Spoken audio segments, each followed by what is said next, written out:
Thanks for this, Paul. Would you be able to give an outline of what your role is with England?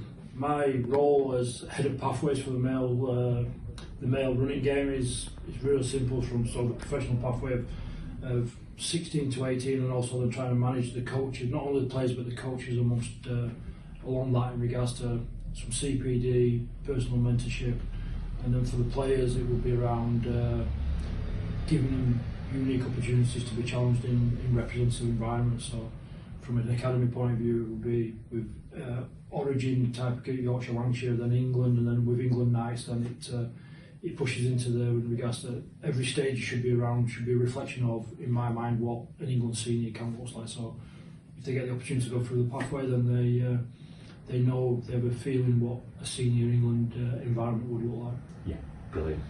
You continue to be a great advocate of the charity and the stuff that we're trying to do, especially in the professional game at the representative level. And you've been a real advocate in the past of having wellbeing support within your programmes that you head up. Can you just give us some thoughts around why you feel that's so important as part of a multidisciplinary approach within your staff? I think it's more of a support. I think the real key for me more than anything is support mechanism just for the coaches, as well as there's a massive thing in regards to player well-being. Yeah. But I think that is massive, and everything we do should be around giving them the best experience they possibly can. Yeah. So when they come into our environments, we should be giving them every sort of resource they possibly can to be the best they can be. So a phrase that I know you use all the time is about them giving them opportunity to thrive. Yeah. And my layman's terms is just give them everything they can to be the best they can be, go and express themselves.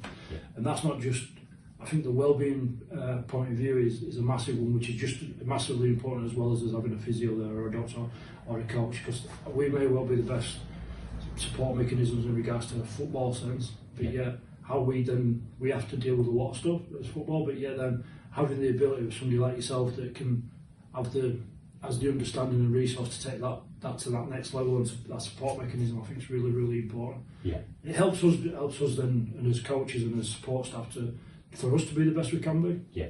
To focus on what our jobs are.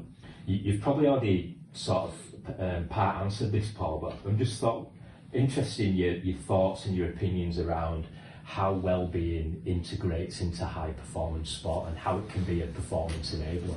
I think it's massive.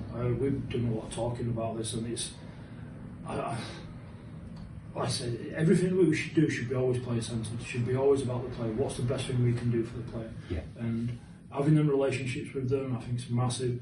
And it's a real simple way of looking at it, but I think that we give them the best opportunity we can.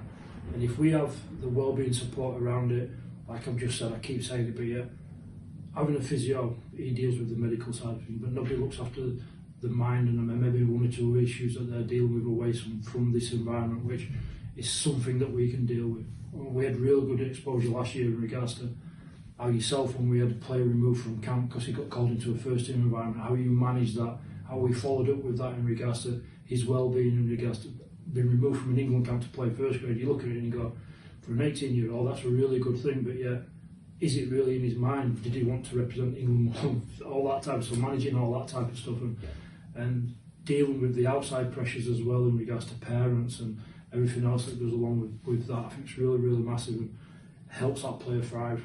It helps them thrive, rather than just, we've got a real poor habit, I think, within games at the minute, is throwing young players into scenarios and hoping they thrive. Okay. And they just end up paddling and surviving for a period, and then probably end up failing away. Yeah. I think we've got to give them the best opportunity we can to thrive more and more and more, and then hopefully we end up with more players to select at the highest level. Yeah, brilliant. Thank you very much.